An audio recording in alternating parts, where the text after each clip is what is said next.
Hello, friends. Welcome to Logistics of Logistics podcast. My name is Joe Lynch. Thank you so much for joining us today. Today's topic is SPS Commerce, optimize speed to revenue with my friend Wes Arentson. How's it going, Wes? Great. How are you, Joe? Doing great. So, Wes, please introduce yourself and your company and where you're calling from today. Sure. I'm Wes Arentson, as you said. I work and oversee our logistics sales team at SPS. My group is really focused on 3PLs. So whether that means warehouses or carriers, pretty much anybody who doesn't own the goods that they're storing or moving, that falls to my group. So what does SPS Commerce do? Yeah, so we help connect the retail supply chain. So that means we sit in between the retailers, the vendors, and then all the logistics organizations that make that happen, and ensure that the data is moving. Everybody's talking the same language. All the systems are talking to each other, and the goods at the end of the day are moving where they need to be at the right time, and we're able to optimize that. Yep. I've been part of this problem before. So I think anybody who is experienced it, they pay attention when somebody says EDI. Oh, I worked on absolutely. a project where I was helping a very large shipper select a 3PL, and we picked a great 3PL, and we had a great schedule for like the implementation. We did everything we were supposed to do. We're going to launch on this date. We're going to launch on this date. We're going to launch on this date. And we would kind of have risk assessments. And then one of our risk assessments was, oh, we're not there's a connectivity issue. We have to get, and for people like me, I have quickly pushed into the shallow end while the techies talked, but it added, I want to say 45, 60 days additional. And it was just kind of came out of nowhere for most of us. So I've experienced this, and it was basically, can I get connected? Can I connect the new 3PL to the shipper? And the shipper had been around for a minute. They had kind of legacy systems. It was some acquisitions in between, and it wasn't easy. Mm-hmm. Absolutely. And you had asked where I'm calling from. We're located in Minneapolis, Minnesota. So very nice, very nice. It's balmy up there this time of year. Yeah, I think we were 27 this morning. I'm in Michigan, and the only time I can ever say this, you get on a plane, when you leave, you always know you're going to a warmer place because you live in Minnesota. Yeah. I knew that was the case for me too, living in Michigan. Then I had a project in Minnesota, and I left in February, and I thought, and in my mind, I knew I was going to Minneapolis, but somehow I still packed as if I was going somewhere warmer. More snow and colder. Yeah. Yes. It was hard to believe. Yeah, it'll hit you in the face when you leave the airport for sure. It also gets hotter in Minneapolis than it does in Detroit in the summer. So it's like, you guys, that's some tough people up there. Yeah, I think people forget that we do get warm here as well. And I think the whole time I worked up there, people would always say to me, yeah, we all leave. We graduate school, we leave, and then we come back. They go, because you always think, oh, this weather's hard, I don't want to live here. And they go, always come back. And I was like, good to know. Anyway, the problem you guys solve again is connecting what and who. Yeah, as you mentioned, it's traditionally EDI. So it all started with retailers driving some very specific requirements. So as they're bringing in vendors into their ecosystem, they get to call the shots on what data they want to see, when do they want to see it, how they want to see it. And so that created a challenge for all the vendors that were trying to work with them. So SPS really came in as a way not only to help potentially the retailer identify what is it they want to do and how do they want to do it, but then how do we make sure that we're equipping their vendors with the tools to be able to meet those requirements, and then also provide the change management needed to make those changes, because this is thousands and thousands of vendors. And then over time, the logistics organization, so the warehouses holding the goods, the carriers moving the goods, they are a big part of that. They need to make sure that they're complying with the same requirements. And so that's where the whole business has evolved. It seems like maybe 5-7 years ago, everyone started talking about APIs. And for a while, I didn't know what they were talking about. So people would say, oh, we have an API for that. I just started saying, like, everything was the solution to my life was API. Oh, my got leaves on my lawn, the API will take care of it. Everything was an API connection away from solution. And I even heard people say on my podcast, and I'm not knowledgeable enough to say no, but it didn't make sense, is, yeah, we're getting rid of EDI and we're going to move to APIs. That didn't happen. And I think you touched on it, that some of the largest companies in the world are using EDI, and they have millions of transactions per year for the last 40 years in EDI. And they aren't going to quickly move because somebody said APIs are better. Talk about that EDI API transition or lack thereof. Sure. Yeah, and I'm with you on, I'm not nearly technical enough to explain the difference, but it is something that, even 10 years ago, I've been with the organization for almost 11 years. And, when I started, I think people said, oh, API is the way of the future, EDI is going away. And clearly that hasn't really moved the needle.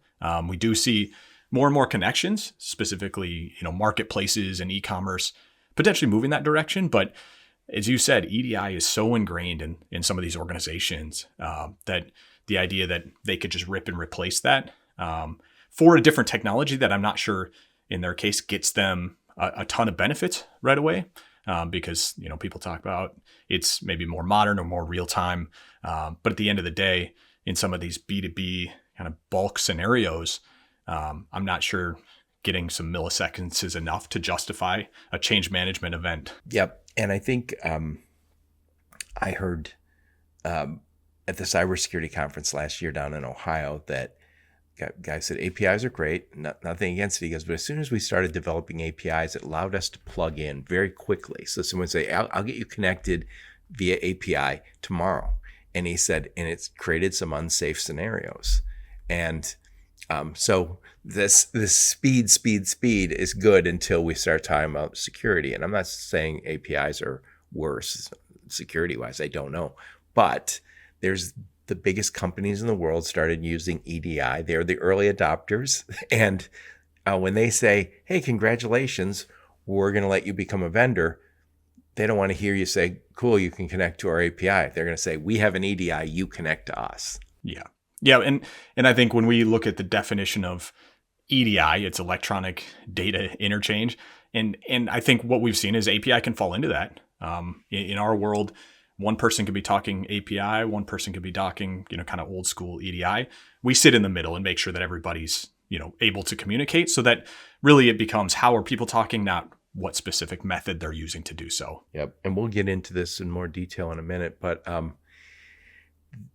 it sounds like, oh, well, this isn't a commercial issue. I don't really care. Let the techies do this. Well, this is truly a big, big commercial issue, because what happens is, you're a sales guy, you go out and you win an account and you're delirious, you're high-fiving back at the office, and the revenue gets kind of tallied up in advance, and they say, yeah, we're going to start seeing that money rolling in any day now. And you say, well, no, we got to get connected. There'll be a little implementation. And you think that implementation is going to be a week or a month, and it ends up being 90 days. And that means the revenue that you spent in your head isn't coming in. Now you have to go to explain your boss and the boss's boss why that big account that you celebrated isn't here yet. Meanwhile, your customer who said connect to us via EDI, they have maybe empty shelves, or they don't have the parts that they wanted from you. So the value you were going to provide to them, they were excited about it on the day you sold it, a lot less 90 days later when you still hadn't delivered anything. So in this environment right now, when 3PLs, carriers are suffering and retailers are not having a great year either, you can't wait. You can't wait. Yeah. Yeah. Every day you delay on, putting in this automation and trying to, optimize how you're doing things is a day that you're not able to realize the value. So when someone says EDI, you can kind of go, oh, that's the techie guy. That's not my problem. It is your problem. If you're a sales guy, if you're an owner of a business, if you're working, if you're a big retailer, if you're a big manufacturer, EDI and the delays that sometimes can happen. And again, there's a lot of different ways we can get those connectivity with the EDI, but we got to get it. We got to get the right partner so we can get it at the right speed. Yeah. Anyway, Wes, tell us about you. Where'd you grow up? Where'd you go to school? Some career highlights before you joined the mothership SPS Commerce. Also, you got to tell us about all your cool guitars in the background. Sure. Yeah, I grew up small town Minnesota, so farm community in southwestern Minnesota. And really, my first experience, I would say, in supply chain, as I look back, was the grocery store that I worked at. The one in town that we had really is just a microcosm of any distribution center. You're bringing in goods, you're selling them. So learned a lot from that, but ultimately went to school, college at the University of Minnesota. That brought me up to the Twin Cities area, and ended up a degree that has nothing to do with what I do today, really. English and communication, which I use a lot, but certainly not supply chain related. But coming out of college, I got connected up with a WMS, warehouse management system company locally. And that's really where I got into supply chain. So I spent a few years there, had the opportunity to learn a lot about the software, about how supply chains work, about what all goes into that. I got the opportunity to walk some really, really big, complex distribution centers. And it's super cool. It opens your eyes to everything that's happening behind the scenes, from the time you hit order all the way to when that gets to your doorstep.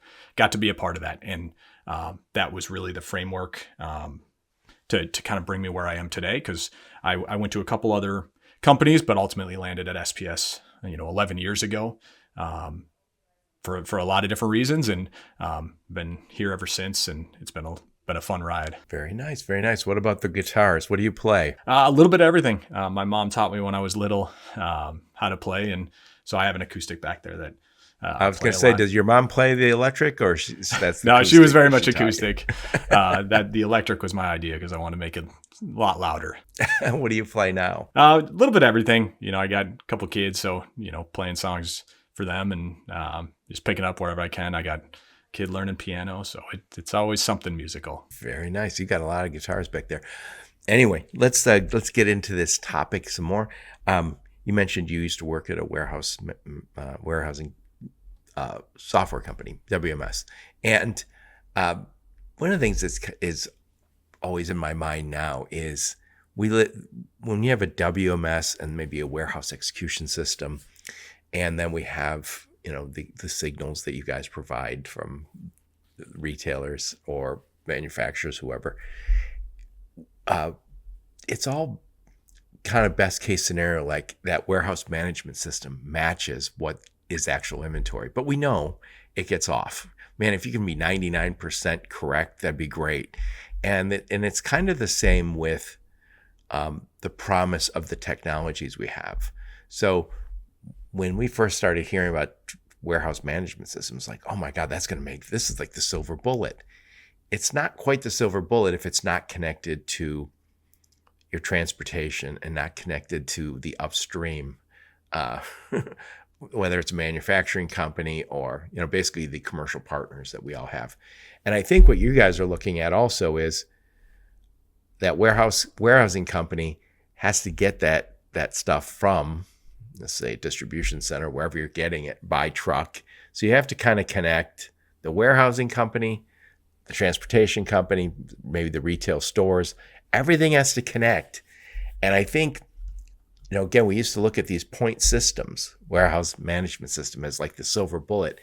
Now I think we realize that all these point systems, when they're not connected, are really less than, right? They're wonderful tools, but if you don't power them with some connectivity, they become data entry jobs for someone. Yeah, any system is only as good as the data going in and really driving it. So we see that in both the WMS and TMS space. When they don't have that data, like you said, if that's driven by manual entry, that is really, really hard to scale. It's prone to error, and ultimately it makes it really, really tricky when you're bringing on customers to try to do it quickly and try to get that customer operational very quickly where you can start making money on that account. Yep. So especially in this market, you don't want to, new sales profitability is hard to come by. You don't want delays. So, we got this title today, Optimize Speed to Revenue. Ultimately, what we all want is revenue, but we don't want revenue in the first quarter. if it's the fourth quarter. We want it right now. So I wrote down 5 points that we had and we talked about before we hit the record button. So the first one is order to cash speed. I know what that means, but please explain what you mean by that. Yeah, I think it means from, the first time that you have a customer walk through your door, they decide, hey, you're the vendor I want to work with, whether that's a carrier relationship or a 3PL warehouse. From the time you sign that contract, it's great to have that contract locked in. But ultimately, until you have that data flowing and you have a way to get those orders in a way that's scalable, you're not able to actually see the dollars moving through. We know that from the carrier's perspective, and until you're moving goods for them, you can't charge them. Until you're shipping out orders in that warehouse, you can't be billing them for shipping orders. So it becomes a scenario where you got to have a way to get them in quickly. Process that you're not starting over from scratch every time, and the ability to understand the requirements, meet those, and then get them shipping as quickly as possible, so you can make that money and you can move on to the next one and bring more and more customers into your facility. Yep. And this might be the first interaction you've had with this company. Let's just say it's a retailer and I'm a new brand, and I finally got on the shelves of big box retailer, and it's the dream. We've been waiting to get here for a long time, and your sales guy is taking a bow and waiting for his money to hit the bonus, and the CEO is starting to look and say, boy, this is a great new customer. The problem is it might take too long to get connected. Let's just say I know these can take 60, 90 days easily to get these connected. Am I right to say that? Yeah. And those 60 to 90 days, you never quite plan on that because it doesn't seem right that I can't get it done faster. Now, I know you guys do it much faster. What's the range? I know it depends on the complexity and a whole bunch of other issues, but give me a sense for the range that you guys can do it in. Yeah. It's sort of like the old saying, how long is it going to take to paint a house? It depends on a lot of variables, but it can happen in a matter of weeks. We have a portal solution that we often see as brands maybe get into a retailer the first time. They have some pretty aggressive timelines to meet. That helps them get compliant right away. And then longer term, we look at an ERP integration or something a little more complex. That could be a longer timeline that we would scope out with them. But yeah, that we want to provide them options so that there's not one single way to do it. We will kind of meet them wherever they want to be. Yep. And when you say order to cash speed, that's our first point here. Order to cash speed is another way to say lean. When I was a lean consultant, lean facilitator, I did it in automotive, which is kind of where a lot of lean began. And we would look and say, from the time I get the order to the time I get paid is how long? And sometimes it's 3 months. And you say, we have to make it faster. And when you make it faster, you tend to take out all of the steps that are unnecessary. And it's the difference between being a good business and a bad business. Because if you're a retailer, you want inventory turns. If you're a manufacturer, I want inventory turns. I don't want to have to carry a whole bunch of inventory. That's kind of the opposite of order to cash speed. I want to be able to say fast. And all logistics has kind of changed because of e-commerce fulfillment. Even retailers now kind of think in e-commerce terms. I don't want a truckload of that product. Give me less than truckload. Give me even small parcel so I can be really lean on the inventory. Because these are business and automotive. All the businesses that have high volume, they don't necessarily have the profit profit margins. So they want to be as lean as possible without missing one order. So why are you guys able to do this faster than, say, I'll just say, I know there's consultants who come in and do this. What makes you guys different when you're doing this order cash speed? Yeah. I think overall that's really the SPS network approach. So a lot of times what we've seen, or the alternatives to this, are, hey, if I need to connect to B, I'm A, I need to connect to B, I have to build that, and I'm starting from scratch each time. Where SPS kind of as a concept, as we started, was let's look at where can we reuse anything we build. So I always use the example of Target because they're right down the road from us. It's, when we connect a Target, I don't want to redo that every time a customer needs to connect to them because, that's thousands of vendors that we come across. So we leverage the same maps so that we can deploy that very quickly, and we're not starting from square one.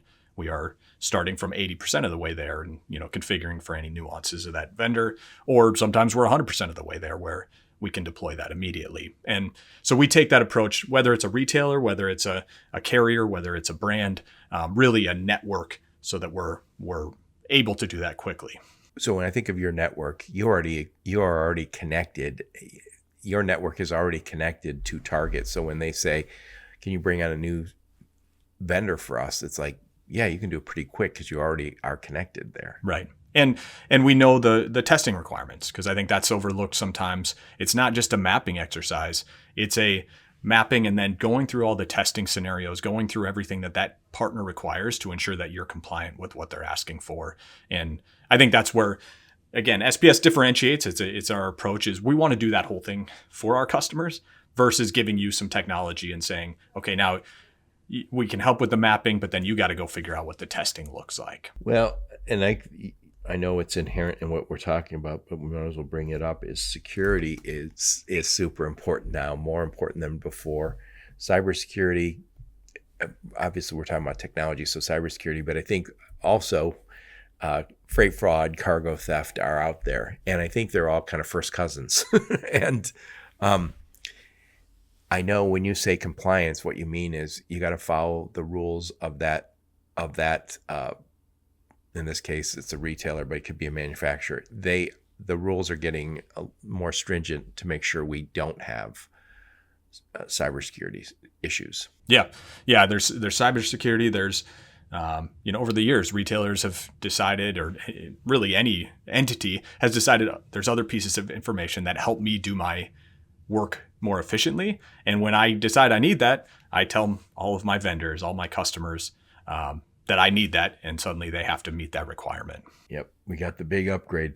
So if I'm working with you guys, I can go much faster than say, oh, we got a guy in-house who can do that, and he does it once every few years or once a year. and every one of these integrations is a little different because EDI, there's some standards, but it's not one size fits all. Yeah, I mean, some of our people I've heard say it's the least standard there is out there. Yes. But and I think compared to a single person, sometimes we'll come up against that where somebody's having to make that decision. A valid choice you got to make. Do we provide this person some technology, or do we bring in SPS or somebody similar? And I think it boils down to like anybody can maybe do this once. If you just have one connection you need to make, that's fine. But as you start to look at scaling a business, how do you want to approach that? Do you want to have that person be the bottleneck and have to hire more and manage that internally? Or do you want a vendor that can, scale with you and you're not having to, hire? Before we started recording this episode, I asked you who your competition was. And you said, well, there's a number of companies out there. We won't mention their names today. But they do it a little different, which is fine. A little different specialization, fine. But you said probably the biggest that you run against is people saying, we don't need it. We'll just do it ourselves. Doing it either in-house or saying every day somebody in my office receives an email and they enter it into our system rather than connecting directly via EDI. And I experienced this when I was at a logistics company. This was years ago. So it was a little more difficult at that time. We would always say, we can integrate right to your ERP. And people go, that'd be great. And then we never did one. Not one. We'd receive that information.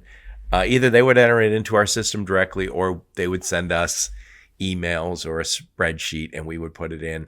And the problem with that is it takes a long time. When I sent it to Wes and Joe first thing in the morning when they were going to be given their data entry 2 hours in the morning, one of them didn't show up, or both of them didn't show up, or they got let go. Now all of a sudden I got a bigger problem. And I'm not saying you can't cross-train and have backup, but it's not as good as saying we're connected. Everything in that ERP was pulled. I don't have to worry about whether Joe and Wes were showing up after a late night.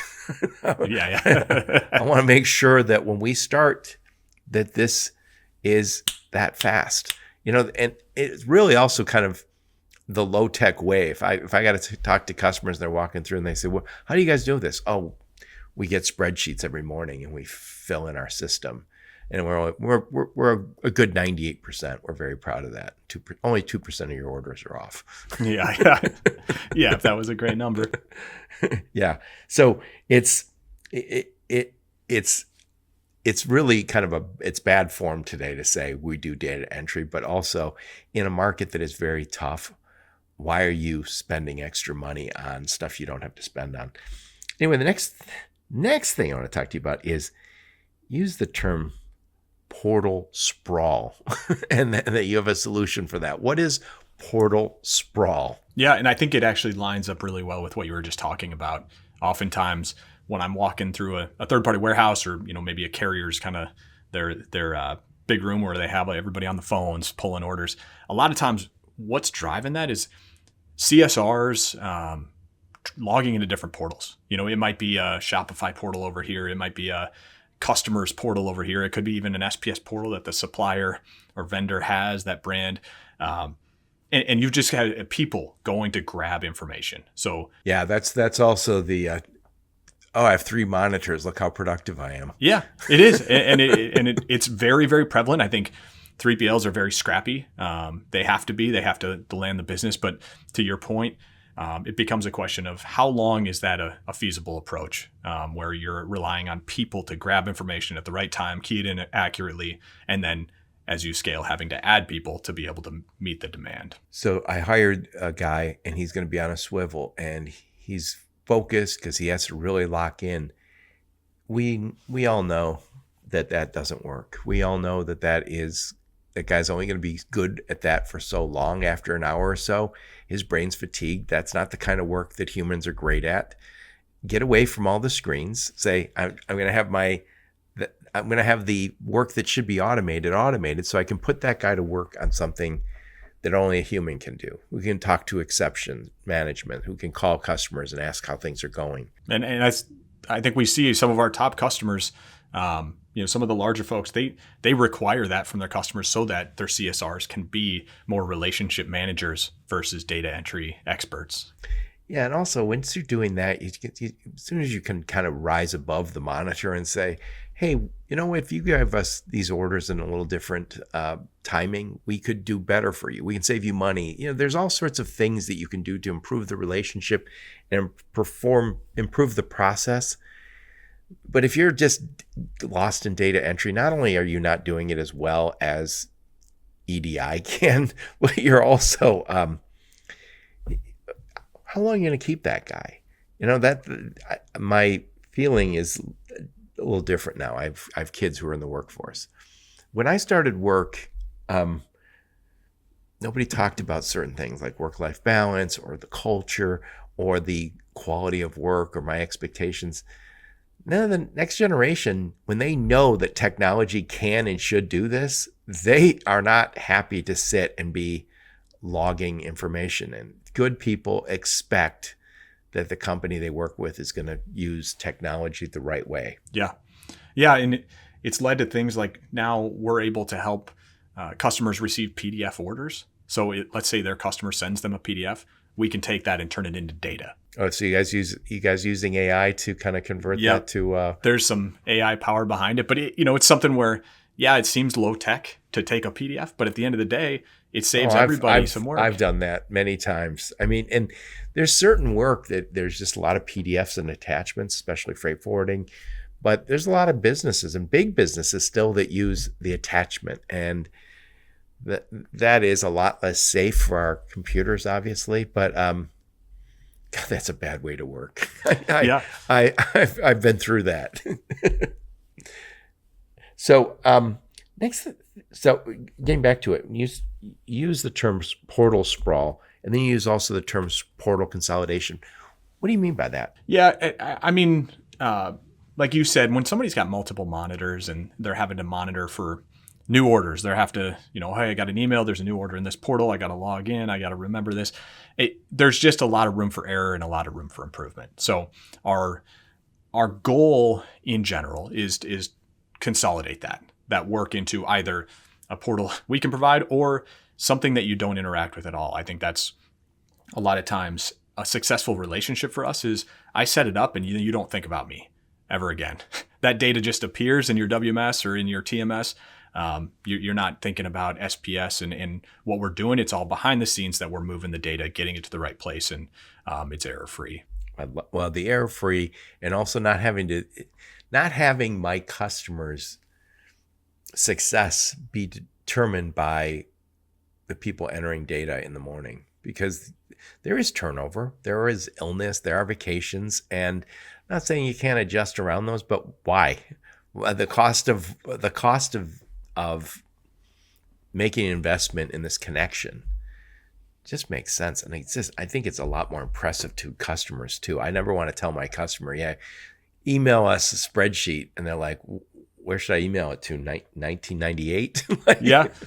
And I think we have a lot of customers who now are requiring it. They're in a position where they're not even willing to take on customers that don't have the systems in place to be able to automate this. Yep. Next thing I want to talk to you about, use the term before we hit record, margin leak. What the heck is margin leak? Yeah, I think it's a combination of all the things we're talking about, kind of the death by a thousand cuts of, there's a little bit of lost productivity here. There's some errors here. There's, we're causing chargebacks here that really just lead to that already thin margin that we know the logistics space has getting eaten by manual processes, errors, and then having to deal with some of the challenges that come from doing things the wrong way. Like you said, if a customer gets an order, it's wrong, their customer, something shows up wrong at their doorstep, that's causing time. That's eating into margin because now we're having to unwind what went wrong, how did we do that, versus a scenario where it's automated.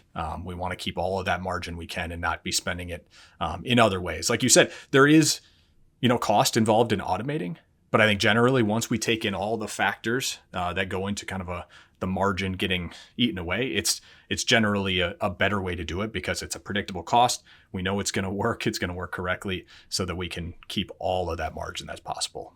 Yeah, absolutely. And I was just at the Trimble conference, and I know you guys are represented there, and one of the whole themes there was, it's difficult times, but the best companies are investing in getting better. And got to take that first step. And if you look at a lot of them, whether we're talking warehousing and fulfillment or freight brokerage or trucking, all of those have really suffered in the last few years. Retailers, obviously, people aren't buying as much. We're all trying to do more with less. And you still got to make those technology investments because those are what's going to allow you to get by on maybe a little tighter margins.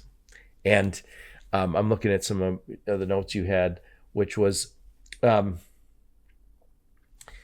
time and in full. So if I'm doing everything manually, there's a good chance that one day I am not going to meet the on time and in full, the OTIF, for one of my retail customers or one of my manufacturing customers.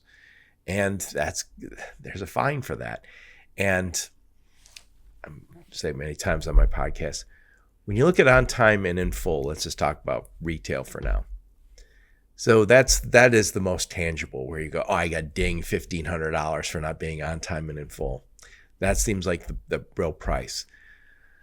That's the smallest piece of the cost on this thing, because your customer, who you're supporting, doesn't have their stuff on the shelves. And now they're experimenting with other brands, the competition. That is what I can't put a cost on it, but there's a big cost to that. And then the retailer is saying, I don't know if I can trust these guys. They're just, they can't meet our on time and in full. So the tangible thing is $1,500, but the real cost is much, much higher. Also, reputational risk. I hate brands that do this to me where that's not available in the store. And I'm thinking of one in particular. I won't say it. That I love the brand, and I hate them because when I go to the store, it's not always there. And man, during the pandemic, we all got a little taste of this. I mean, I drink way too much Diet Coke, and I remember going to the store and they didn't have it. And I remember there was some ingredient somewhere that they couldn't get enough of. Oh my God, it ruined my life some days. Yep. And I think you bring up an excellent point. There's a lot of different areas where a brand, and by extension, their warehouse or their carrier, that all is a part of that brand reputation. And there's almost nothing more important than that. Like we know that chargebacks exist from the retailer. Like you said, that's dollars. Brands can get past that. It's really when you start to take that reputational hit with the retailer, with the customer, that you start to lose the business, and that future business, that is really hard to regain that trust. Yeah. If you look at, no matter what you're selling to the retailers, the big retailers, they're always assessing you against your competition. They're assessing you over, hey, there's this brand new cereal and they keep calling us and we like it. We want to give them an opportunity. They're judging you on how you sell, obviously, but also how you get to the shelves. They say, yeah, it sells really well, but it's there's a half a day a week that they're not on the shelves because they don't know what they're doing on this stuff. And that speaks to, not always in every case, but a lot of times it speaks to not doing the right thing with your data. And the margin leaks, whether it's on time and in full, the fines, or just, another margin leak is I got an extra head or half a head that just does data entry. And you go, I don't know how, I have no idea how we can get any faster, better, and cheaper. You're like, EDI. You hook up. Yeah. It really does. It makes a difference. And yeah, it might be this simple. If you say we're not making any money on a few of these accounts, why is it? We used to, when I was an automotive guy, we used to walk the assembly line. And I remember there was a problem, and it was in China, so it was far away. And my team ultimately, we were brainstorming with our partners in China, and ultimately one of my guys says, I'm going to fly there and I'm going to walk the whole line. and he did. And as he walked the line, he found, here's the quality issue right here. It was basically dust gathering on. They created way too much inventory, and there was dust getting on top of the gas tank and getting into the fuel. And simple enough, just walk the line and see where it's going wrong. If you're not making enough money on an account, follow the process. There is somewhere where you're probably spending more money than you need to. Yeah, I was at a conference that I normally go to. It's a group of logistics providers, private warehouses or public warehouses, and they had a whole session talking about profitability by client, because it's amazing how many of these companies don't necessarily understand what am I making per client. They see the big picture of, hey, we're profitable or we're not, but hopefully you are. But then is it, hey, one customer's making a ton of money and these three are breaking even or losing money because of how they look at it. And that's part of that's a WMS, but part of it's just understanding what's all the inputs that are going into supporting that client that may not be these tangible costs, but like you said, an extra head here, a little bit too much time on this, a little too much time troubleshooting in the later down the road. Wes, one of the things, and it's come to my attention really in the last couple months, that we want our systems to reflect what's going on in the world, right? So I have a warehouse and I say, I have this warehouse management system, and it tells me how much inventory I have. Not really. It's close. It's really close. But last night, as orders were put back wrong, as a shipment that arrived was one pallet short, what it says in the WMS is slightly off from what's going on. And in those high volume e-commerce facilities, things get put back in the wrong place a lot of times. And so we want our systems to kind of be the digital twin. And they aren't yet. They aren't. So our systems, as good as they are, way better than it was just a few years ago, still don't reflect reality. And it reminds me that our software, it's not the digital twin. We're like a Sims game, is what I like to say. We're like Sims, and then I go, here's the spreadsheet that tracks what my Sims are doing. Never quite captures that. Yeah. And I'm endlessly fascinated by walking through warehouses and seeing all the new technology. Like, I know you've had some of these folks on, like Gather AI, and some of these that just, they provide really, really cool solutions. So I love seeing that. But I mean, really, like you said, the end goal is to make sure that system's reflecting reality, and then how do we drive more efficiency out of it? Because that's all speaks to margin. Yep. And this is kind of this is probably an assistant to this point, which is data quality. Speak to the data quality, how that impacts the speed to revenue. Yeah. I mean, I think it goes back to the earlier point of we have to make sure we're compliant. We're meeting the needs of whoever's driving the requirements. So if it's a carrier, it's the shipper. In a warehouse scenario, it's a combination of the brand or the merchant and the retailer. There's getting that data right, but then there's also testing against it to ensure that you're meeting what they're asking for in the way they're asking for it, and then continuing to monitor that because things change. Not always expected, but you have to make sure that you're set up for success, but you're also monitoring ongoing so that should something change that you're not aware of, you are proactively able to see that and react very quickly so that it doesn't become an ongoing issue that leads to chargebacks or errors. Yep. And again, the data quality is always going to be a little off when there's humans in the mix. An EDI connection between their ERP and your system, whether it's WMS or TMS or whatever, it is going to be a lot better. And that's not to say perfect, because maybe somewhere upstream, maybe it got put in wrong, but at least you can say it wasn't us. Yeah. And, we run into this a lot in the warehousing space right now, which is, I have a super high bar. I don't know what exactly it is, but let's say it's 98%. 98% of the shipments that come in by 2 went out today by 5. Well, one of the reasons it didn't go out is because I went over to the right shelf, the right bin, and I went to get the extra large pair of shoes, and they're not here. They're in the system. They said it's here, but they aren't here.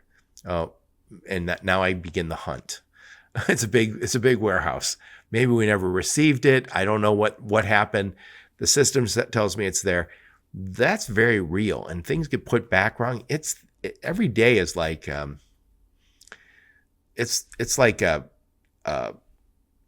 orchestra playing. Cats. I mean, it's a really a challenging production that you do every day, and things go wrong. And so you already have problems in the warehouse that is driven by the speed.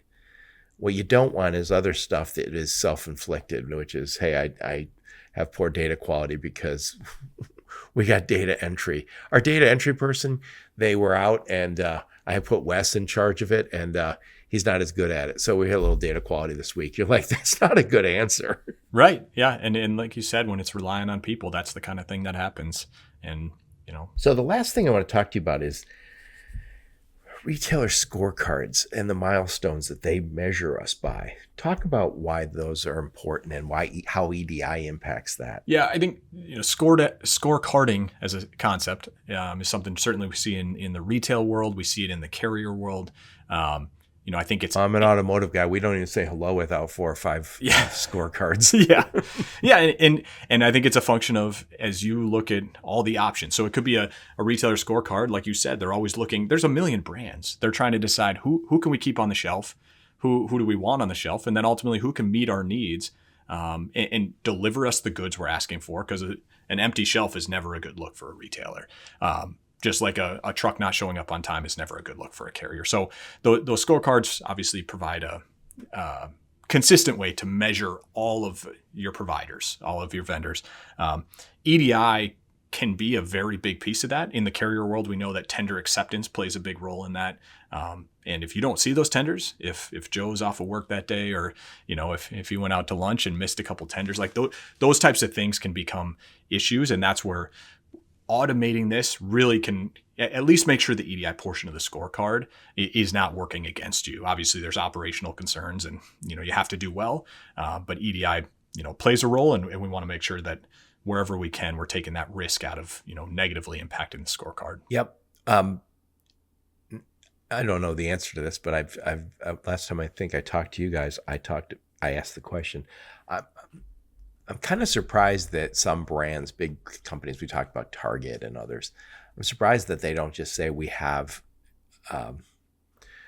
we have an EDI partner, SPS, or someone similar who says, this ensures that everything is done to our standard, because we don't want your tech guy who does it once a year to do it. We also don't want you to try and do it manually. We're going to insist upon this high standard because it allows us to run our supply chains efficiently.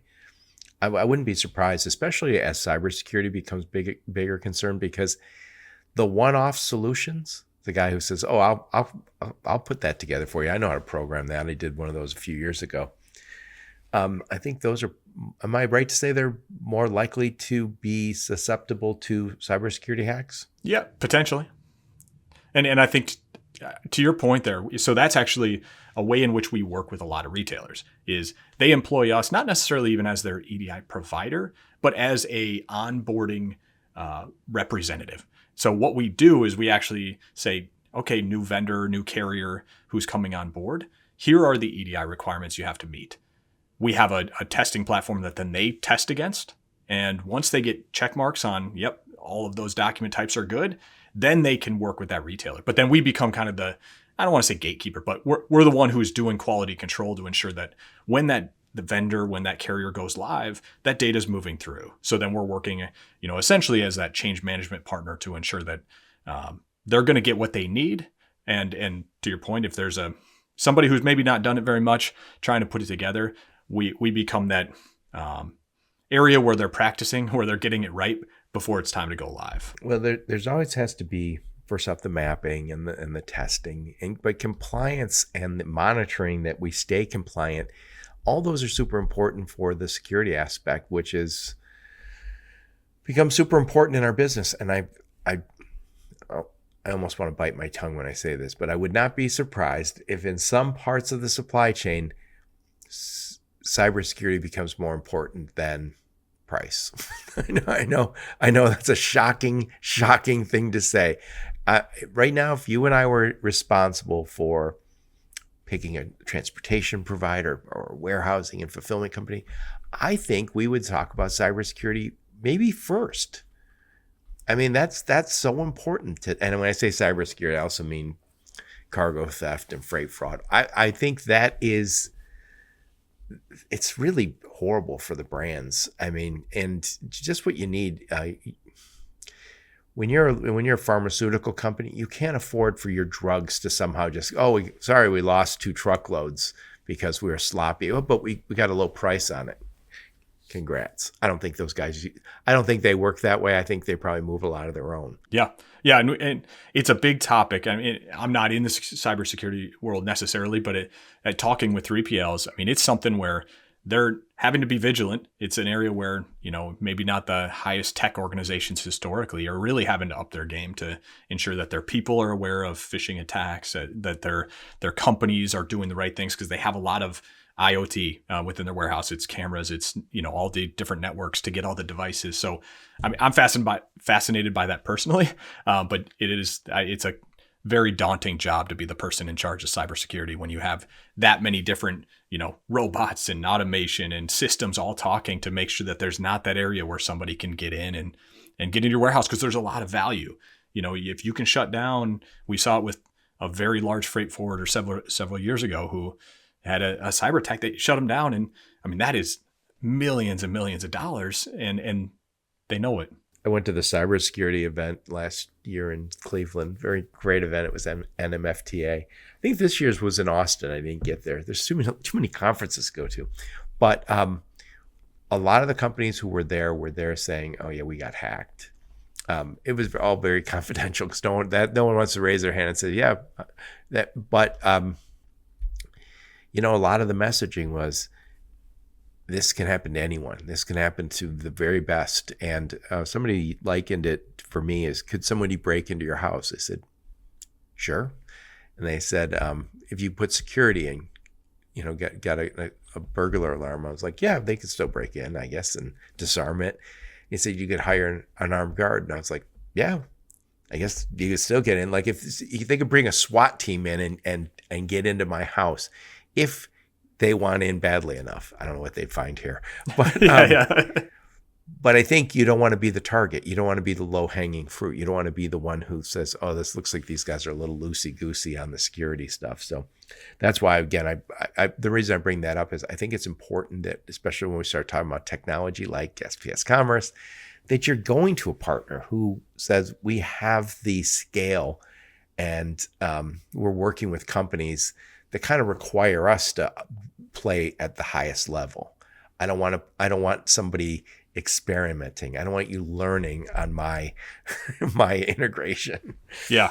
And I'm consistently impressed by our security team. I don't work in that area, but just seeing all the work that gets done to ensure that we're certified on the right things, that we're constantly vigilant against any type of attack that could come. It's very confident in that. And like you said, part of that's because we have very large organizations that work with us, and they require that we prove to them that we are very, very safe, because it is, something that they have to care about as well. Yep.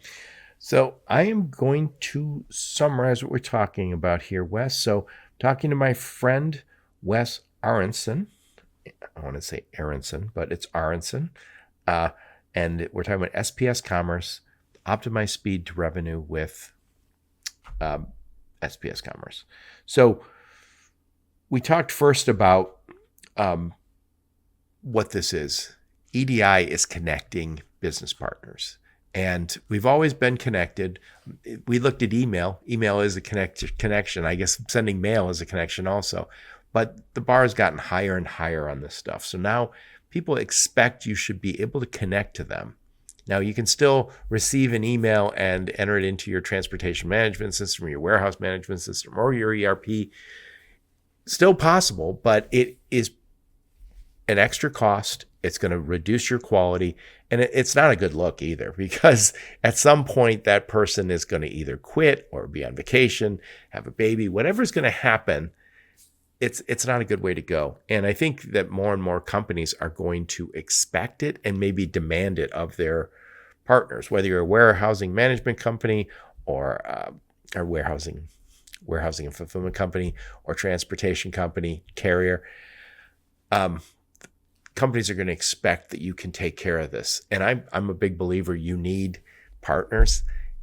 You got carriers, make them your partners. If you got a tech company that's your transportation management system, make them a partner. And what I mean by that is, be joined at the hip, understand what they need from you and what you need from them. I think it's time you get an EDI partner. I'm not just saying this because you have SPS on. I think it's super important, because this connectivity is sometimes the difference between making money and not making money. Anyway, we talked about 4 or 5 things here. So one of them was order to cash speed, which is lean. Order to cash speed is lean. You need to get faster. You need to get higher quality. That's what connectivity can get you. We talked about portal sprawl, which is, receiving information and going old school. Not a bad solution for the short run, but not a good solution for the longer haul. Margin leaks, we talked about that, which is errors. It's the things that you call it a death by a million paper cuts. We have to find ways to reduce all these excess costs, which are, if you look at quality problems, those are also costs.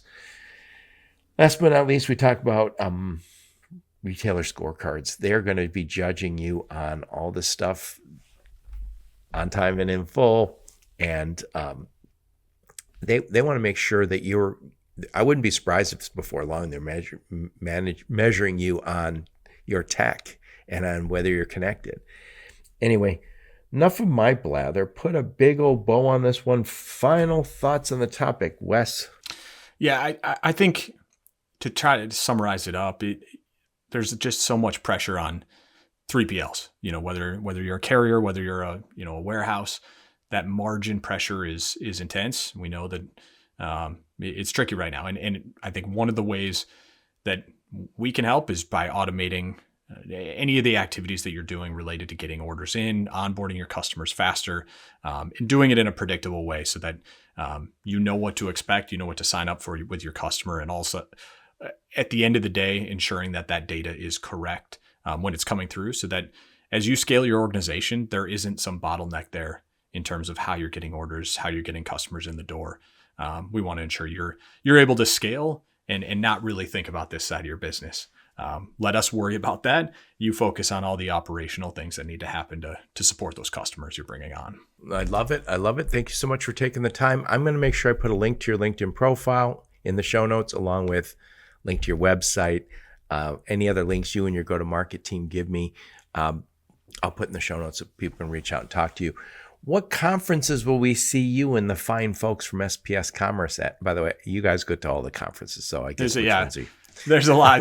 From my perspective in the logistics space, I think the next ones we have are Manifest, which is a great show. That's in February, I think, early February this year? Yep, I believe so. And then we have IWLA, which is the International Warehousing and Logistics Association. That's at the end of March, if I recall correctly. And then the American Supply Chain Summit. So those are the next ones we have. Very nice. Very nice. It seems I just went to my last conference of the year. So here we're talking on November 21. So it's kind of nice to have at least a month or two before we're back on the road. Yeah. Well, and it's perfect timing because this is, for all the customers we're talking about right now, the busiest time of year to fill those store shelves, get those orders out to the customers. So it's big operational time. Well, thank you so much for taking the time. I really love what you guys are doing. Yeah, great talking with you, Joe. And thank all of you for listening to my podcast. Your support's very much appreciated. Until next time, onward and upward. You have been listening to the Logistics of Logistics podcast, where we engage with leaders in the logistics and supply chain community. If you like what you hear, please subscribe, hit the like button, and leave us a nice review on Apple or Spotify or wherever else you listen. Also, please check out our videos on YouTube and connect with us on LinkedIn. We're very big on LinkedIn. And you can also reach us on the logisticsoflogistics.com, our website.